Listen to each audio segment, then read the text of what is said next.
போன வீடியோல டால்பினோட சோக கதையை பார்த்திருந்தோம். அது வந்து ரொம்ப சோகமா இருந்துச்சு. பார்த்த எங்களுக்கு காதல் கதையும் கூட தானே, அது எப்படி லவ் பண்ணுச்சு அதையும் தானே பார்த்தோம். காதல்னால சோகம் தானேங்க. காதல் சக்சஸ் ஆனா சரிங்கலாம், சோகம் தாங்க. இந்த வீடியோல டால்பினுக்கான சோகம் கிடையவே கிடையாது. விசித்திரமான விஷயங்களை தான் கேட்க போறோம். விசித்திரமா சொல்லணும், சோக கதைன்னு ஆரம்பிக்க கூடாது. சரி, விசித்திரமா சொல்ல போனா டால்பின்கள் வந்து ட்ரக் எடுத்துக்கும். விளங்குமா? போன வீடியோல என்னடானா பொண்ணு விட்டு போயிருச்சுன்னு தன்னைத்தானே உசுரை எடுத்துக்கிட்டு இருக்கு. இந்த வீடியோல சூசைட்சி குடி ஏங்க புரியுங்க, வேற ஏதாச்சும் நல்லா வாங்க. சரி, அது எதனால எடுத்துக்குது, அது எப்படி எடுக்கும் அப்படின்றதுக்கு முன்னாடி சில விஷயம் சொல்லிடுறேன். இப்ப ஆட்டிசம்னால சில குழந்தைகளுக்கு வந்து சில பிரச்சனைகள் இருக்கும். ஆட்டிசம் அப்படின்னா என்னன்னா, இப்ப நரம்பியல்ல ஏற்படக்கூடிய ஒரு சின்ன மாற்றம். இப்ப நம்மளால வந்து ஒரு விஷயத்தை ஈஸியா கத்துக்க முடியும், ஈஸியா நான் பேசுற உங்களுக்கு புரியும், நீங்க பேசுற எனக்கு புரியும். ஆனா ஆட்டிசம் உள்ள குழந்தைகளுக்கு வந்து அந்த அளவுக்கு அதை புரிஞ்சுக்க முடியாது. அவங்களுக்கு ஒரு சின்ன சத்தம் கூட ரொம்ப எரிச்சல். ஆட்டிசம் அப்படின்றது வந்து நரம்புகள்ல ஏற்படக்கூடிய ஒரு சின்ன மாற்றம். இதை புரியறதுக்காக சிம்பிளா சொல்றேன். இப்ப நமக்கு 5 கிளை இருக்குன்னு வச்சுக்குவோம், 5 நரம்புகள். ஒவ்வொரு நரம்பும் ஒவ்வொரு வேலை செய்யணும்னு வச்சுக்குவோம். உதாரணத்துக்கு ஒண்ணு வந்து நல்ல ஒரு விஷயத்தை கவனிக்கும், இன்னொன்னு வந்து வரையும், இன்னொன்னு பாட்டு பாடும், இந்த மாதிரி இருக்குன்னு வச்சுக்குவோம். இதுல எல்லாத்துக்குமே வந்து இப்ப 100 நியூரான்ஸ் நரம்பு செல்கள் இருக்குன்னு வச்சுக்குவோம். 5 இருக்குன்னா எல்லாத்துக்குமே 20 இருக்கணும். அப்பதான் எல்லாமே சராசரியா எல்லாமே சரியா இயங்கும்னு வச்சுக்குவோம். ஆட்டிசம் உள்ள குழந்தைகளுக்கு எப்படி இருக்கும்னா, இந்த 20 இல்லாம 1ல 50 இருக்கும், திடீர்னு 1ல வெறும் 1 தான் இருக்கும். அப்ப என்ன நடக்கும்னா, இப்ப கேட்கும் திறன்ல 50 இருக்குன்னு வைங்களேன், சராசரியா 20 செல்கள் இருக்கணும். ஆனா அங்க 50 இருக்குன்னா பயங்கர சவுண்டு கேட்கும். நம்ம கேட்கறத விட அவங்களுக்கு வந்து 2 மடங்கு அதிகமான சவுண்டு கேட்கும். அப்ப அந்த சவுண்டை கேட்டா அவங்க பயப்படுவாங்க. கரெக்டா? அதே மாதிரிதான் இப்ப நமக்கு வந்து ஓவியம் வரையக்கூடிய திறமை, அந்த செல்ஸ் வந்து ஒரு 20 இருக்குன்னு வச்சுக்கோங்க, ஃபோக்கஸ் பண்ணி ஓவியம் வரையுது. திடீர்னு அவங்களுக்கு அது வந்து 30 இருந்ததுன்னா நம்மளை விட அவங்க சூப்பரா வரைவாங்க. இப்ப நீங்கள் நானும் பேசிக்கிறோம், நான் பேசுற உங்களுக்கு புரிஞ்சுக்கணும், அந்த லிசனிங் கெப்பாசிட்டி அதுல வந்து உங்களுக்கு ஒரு 20 தான் இருக்கணும்னு வைங்களேன், அவங்களுக்கு அது 2 தான் இருக்குன்னா அப்ப அவங்களால நம்ம என்ன பேசுறோம் அப்படின்னு புரிஞ்சுக்க முடியாது. சோ இந்த மாதிரி இருக்கிற செல்களே ஒரு கண்ணா பின்னான்னு கொலாப்ஸ் ஆகி இருக்கும். எது தேவையோ அதுல கம்மியா இருக்கு, தேவையில்லாதல திடீர்னு ஒரு மாதிரி ஸ்டாண்டர்டா இல்லாம எப்படி சொல்றது, ஒரு மாதிரி ஏத்த இறக்கமா இருக்கு. அதுதான் வந்து ஆட்டிசம். அதே மாதிரி டவுன் சிண்ட்ரோம் அப்படின்னு ஒண்ணு இருக்கு. இதென்னா கை கால்கள் வந்து குட்டையா இருக்கும், ஃபேஸ் வந்து கொஞ்சம் தட்டையா இருந்து கண்ணு மேல பார்த்த மாதிரி இருக்கும். இது என்னன்னா, நம்ம உடம்புல வந்து 23 குரோமோசோம் ஜோடிகள் இருக்கும், 46 அப்ப மொத்தமா. ஆனா இந்த குழந்தைகளுக்கு 47ன்னு இருக்கும். அப்பதான் இந்த பிரச்சனை வருது.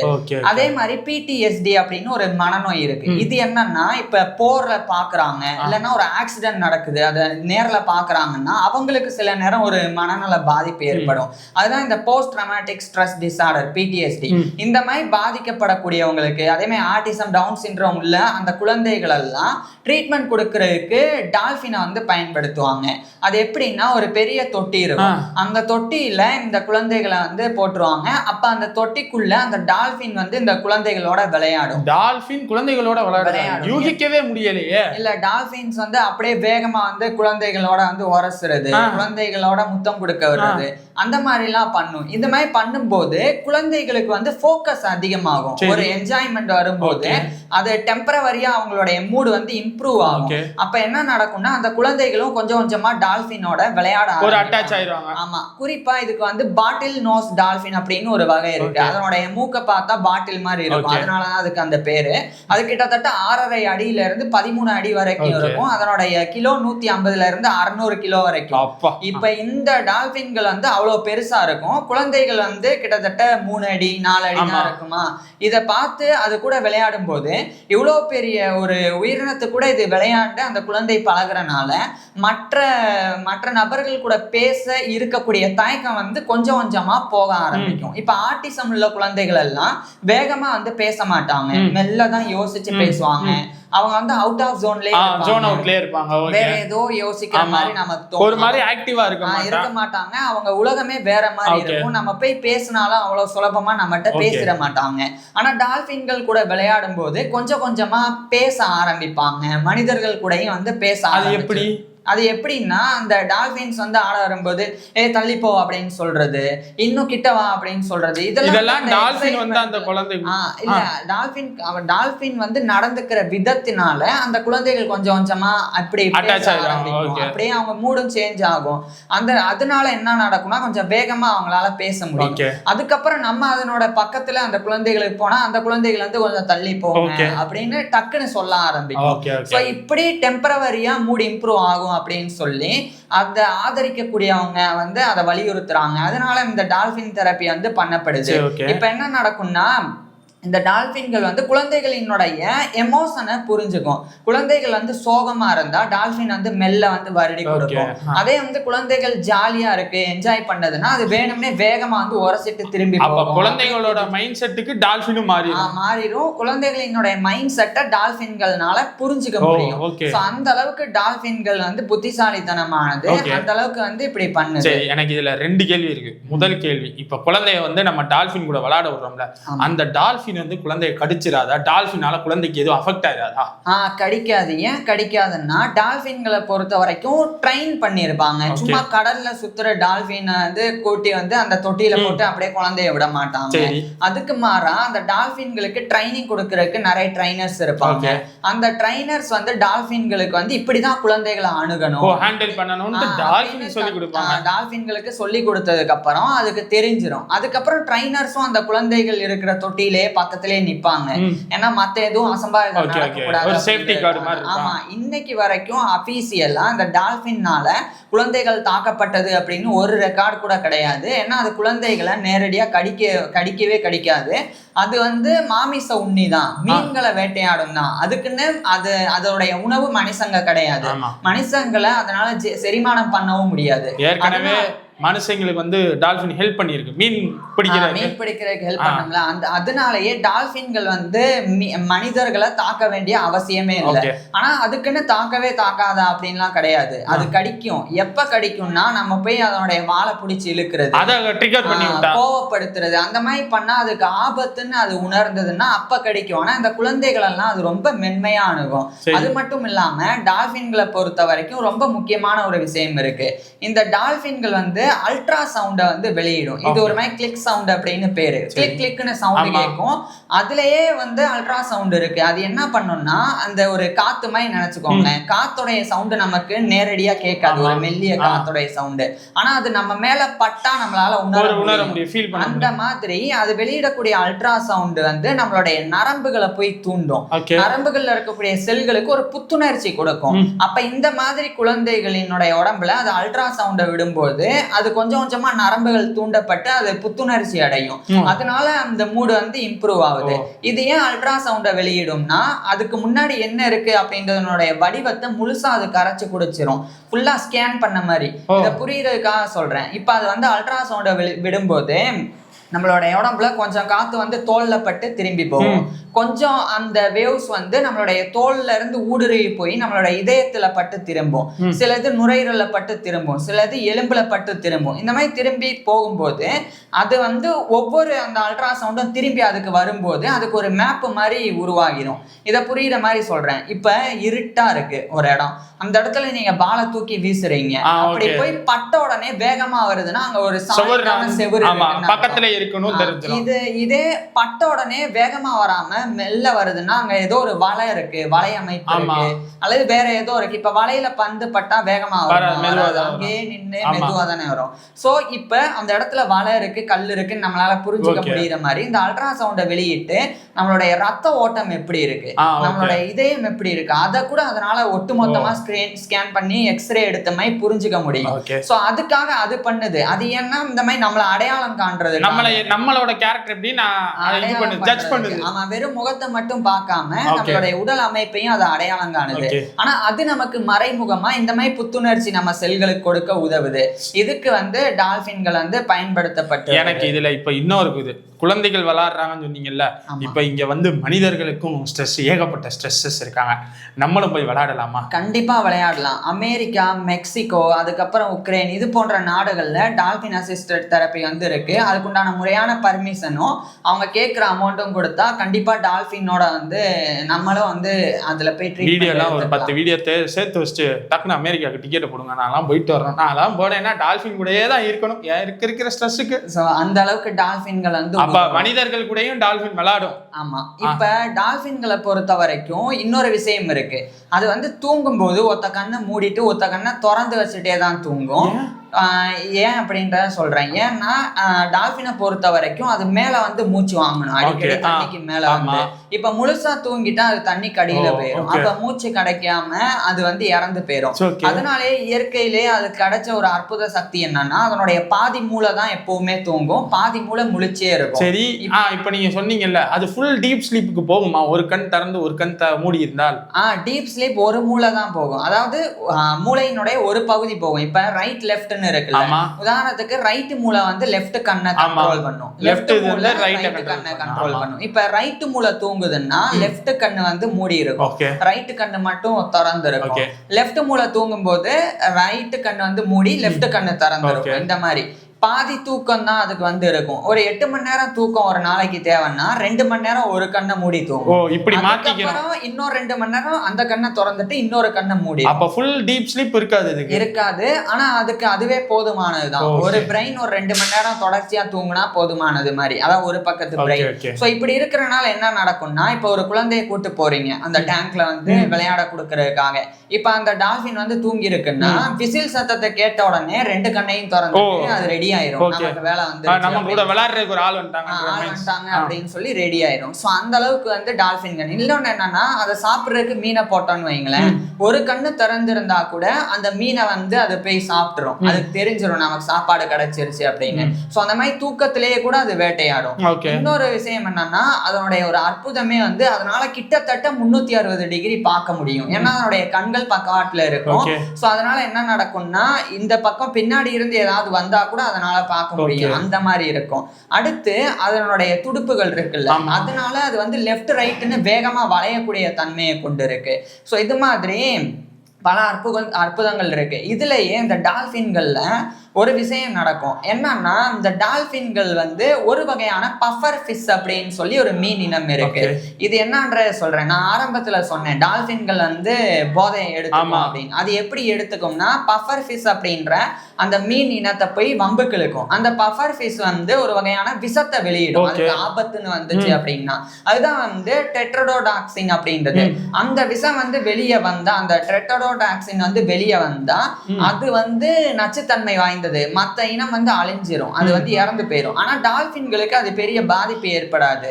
அது என்ன பண்ணும்னா, அந்த பஃபர் ஃபிஷ்ஷை போய் தட்டின உடனே அதை வாயால பிடிக்கும். டால்பின்கள் வாயால பிடிச்சு இன்னொரு டால்பினுக்கு தூக்கி போடும். இன்னொரு டால்பின் அதை வாயால பிடிச்சு இன்னொரு டால்பின் விளையாடும். பந்தை வச்சு விளையாடுற மாதிரி அந்த மீனுக்கு காயம் ஏற்படாது. ஆனா இந்த மாதிரி விளையாடும். மீன் என்ன நினைக்கும்னா, நம்மளை சாப்பிட போறாங்கன்னு பயந்துரும்.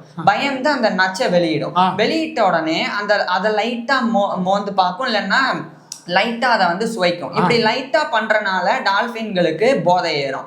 போதை ஏறி அது பாட்டுக்கு ஒரு மாதிரி தள்ளாடிட்டே ஒரு மாதிரி ஜோன் அவுட் ஆயிடும்.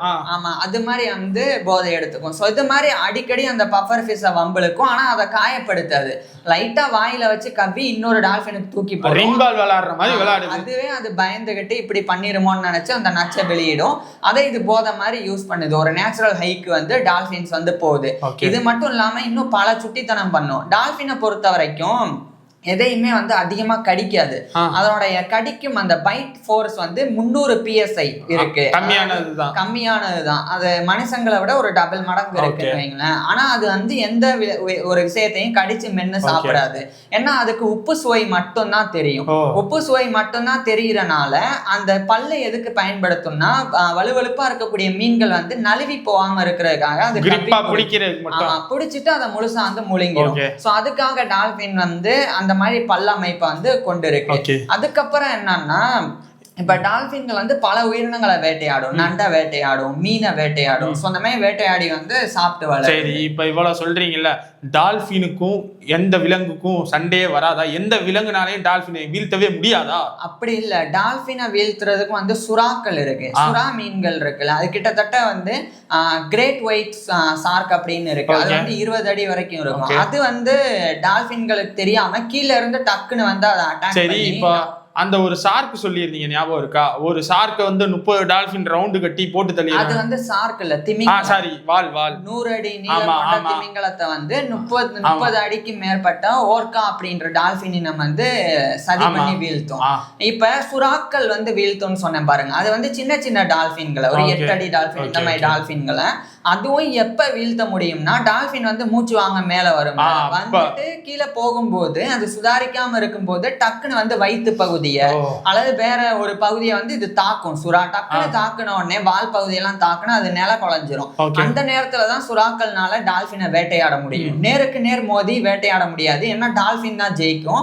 டால்பின் வந்து புத்திசாலித்தனமானது.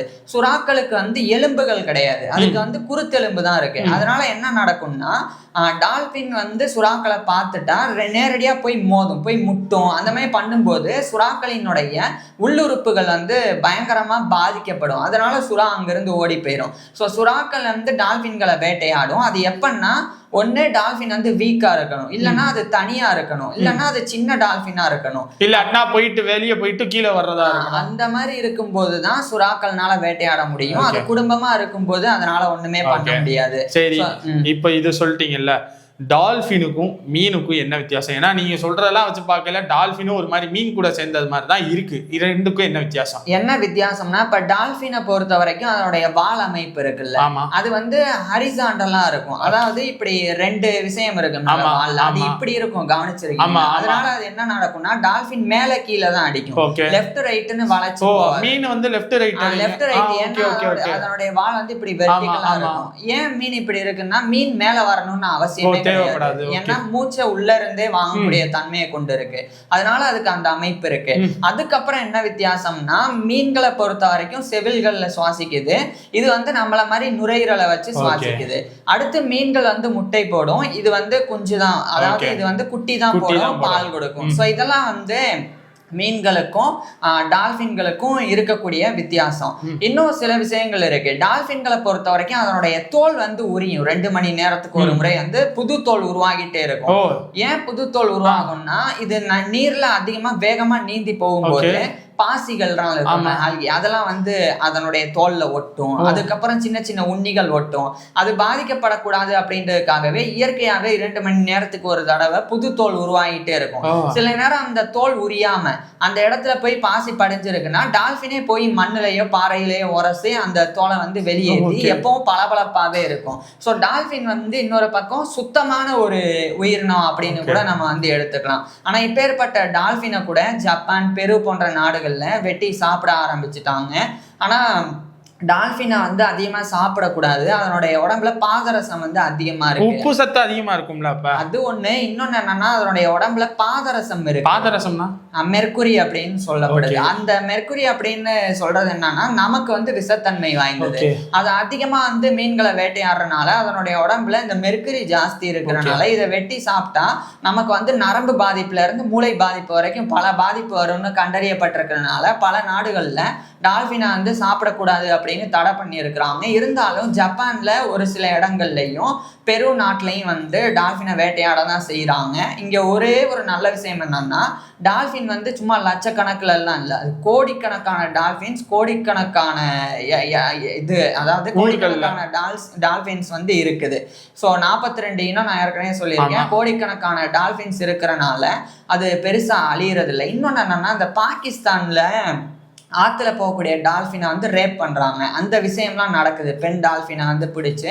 ஸோ இது மாதிரியும் சில இனம் வந்து புரியல. பெண் டால்பினை யார் ரேப் பண்றா? மனுஷங்க தான் ரேப் பண்றாங்க. ஏன்னா அந்த பெண் டால்பின்களுடைய அந்த அந்த அந்த ஃபீமேல் ஆர்கனும் மனித பெண்களினுடைய ஆர்கனும் வந்து ஒரே மாதிரி இருக்கிறனால மனுஷங்க வந்து இந்த மாதிரிலாம் அடாவடி பைத்தியக்கார பயல்களின் உச்சமா இருக்காங்க. ஏன்னா அது நம்மளை தொந்தரவு பண்றது இல்லை. அப்படி இருக்க அந்த இயற்கையின் அற்புதத்தை நம்ம ஏன் இந்த மாதிரி வாட்டி வதக்கி ஊசு பயிலுங்க மெண்டல் பயில்கள் எல்லாம் வச்சுக்கிட்டு பாகிஸ்தான்காரன் ஏன் நிறைய இருக்கு. ஆனா நம்ம ஃபியூச்சர்ல வேணா அதை பத்தி இந்த வீடியோல போதும். ஆனா ஒரே ஒரு கேள்விதான் எனக்கு, ஏன் எதுக்கு இவ்வளவு சுவாரஸ்யமா நல்லா தானப்பா இருக்க, லவ் ஃபெயிலியர் வந்துருச்சு சூசைட் பண்ணிட்டு அப்பா அப்படி பண்ற போதை எடுக்கிற ஐயோ சை லவ் ஃபெயிலியர் வீடியோ சொல்லிருங்க, அது என்ன அந்த கதை போய் போன வீடியோல போய் பாருங்க. லவ் ஃபெயிலியர், டால்பினுக்கு லவ் ஃபெயிலியர் வந்திருக்கு, அதுவும் ஒரு மனித பெண்ணா ஏங்க அப்ப லவ் ஃபெயிலியர் அதனால தானங்க வரும்.